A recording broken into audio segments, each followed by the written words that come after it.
कई लोग को अच्छा नहीं लगेगा, लेकिन मुझे लगता है कि हंसाने का प्रयास करूंगा। और मार्मिक कविता है स्क्वाड्रन लाइफ के ऊपर, चूंकि स्क्वाड्रन वाले ज्यादा हैं। स्क्वाड्रन का टेक्नीशियन ऐसा प्राणी है, हम लोग प्राणी हैं, आदमी नहीं है, जिसको परेशानी ही परेशानी है। सुबह 3 से 4 के बीच में उठता है, सीधे टॉयलेट जाता है, जिसके लिए जाता हो नहीं पाता है। सुबह 3 से 4 के बीच में उठता है, सीधे टॉयलेट जाता है, और जिसके लिए जाता है हो नहीं पाता है। और जब हो नहीं पाता है तो चाहकर भी कुछ धो नहीं पाता है, तो नल से पानी और आंख से आंसू निकालता है तत्काल, और सीधे पहनता है ओवरऑल। इधर मिसेस उठकर नाश्ता बनाती है, और उसे स्क्वाड्रन जाने से, डीएसएस जाने से रोक नहीं पाती है। तो जिस वक्त टेक्नीशियन को होना चाहिए अपने बीबी के बाहों में, उस वक्त होता है स्क्वाड्रन के राहों में। जिस वक्त स्क्वाड्रन बीबी को होना चाहिए, टेक्नीशियन को होना चाहिए अपनी बीबी के बाहों में, उस वक्त होता है स्क्वाड्रन की राहों में। स्क्वाड्रन आते हैं, सुनता है गाली, और टेक्नीशियन के लिए गाली उसका रोज का है कव्वाली, जिसे वो अक्सर सुनता है, टूल क्रीम में आकर अपना औजार चुनता है। गाली सुनकर बंदा नहीं होता है ताश, कारण टेक्नीशियन हो गया है जिंदा लाश, खत्म हो गए सारे इमोशन। और जब डीआई कर लेता है तो उसको लगता है मोशन। तो जैसे ही मोशन लगता है, फुल मोशन के साथ टॉयलेट की तरफ भागता है, लेकिन बीच में ही जकड़ लिया जाता है, डेस्क का इसी तरफ पकड़ लिया जाता है। बोला मिस्टर वाई और अफ्रेड, आखिर कौन करेगा F4 परेड? मिस्टर वाई और अफ्रेड, आखिर कौन करेगा F4 परेड?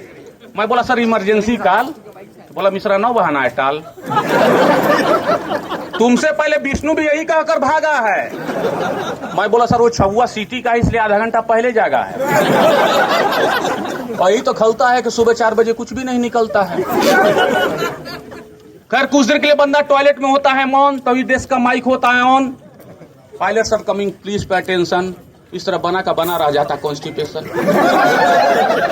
पायलट का नाम सुनते ही उसे याद आती है नानी, किसी तरह गिराता है टॉयलेट में पानी, फिर पहुंचता वही पेन, वही पेन रेस्पेक्टिव, फिर सुनने को मिलता वही गाली, वही एडजेक्टिव। जब जहाज चला जाता है तो लेता है बंदा चैन की सांस, तभी सेक्शन आईसी आता है उसके पास। बोला मिश्रा तुम्हारे साथ क्या प्रॉब्लम है, टॉयलेट के जाते हो, आधा घंटा वहीं लगाते हो, मुझे तो लगता है वहां पर किसी को ट्यूशन पढ़ाते हो।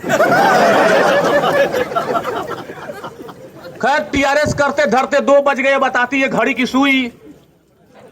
तो मैं सोचा आज की नौकरी पूरी हुई, लेकिन जब नाइट फ्लाइंग का मिलता है संदेश तो मुरझा जाता है उसका फेस। सीधे घर आता है, लंच लेता है, पसर जाता है। शाम को महसूस करता है अपना आपको थोड़ा सा तरोताजा, फिर होने लगता है बासी, काहे कि उसे मालूम है कि वही बनना है जहाज का खलासी। वही सीएसडी, वही टायर, वही स्टॉक नट, वही प्लायर। और जब अंधेरे में चुभता है लॉकिंग वायर, तो बोलता नहीं हर हाल में होना है 20 साल में रिटायर। नहीं हर हाल होना है 20 साल में रिटायर। नौकरी पकड़ा था रोटी मकान कपड़ा के लिए कि न कि 24 घंटा लफड़ा के लिए। बाहर नौकरी पाता तो भले ही कैंटीन का सुख नहीं ले पाता, ओवर टाइम तो पाता। यहाँ तो काम करते करते टाइम हो जाता है ओवर, और सेक्शन ऐसी लगने लगता है गुलशन ग्रोवर। सेक्शन ऐसी लगने लगता है गुलशन ग्रोवर, एसटीओ लगने लगता है अमरीश पुरी। लेकिन हम कुछ बोल नहीं सकते, हमारी यही है मजबूरी।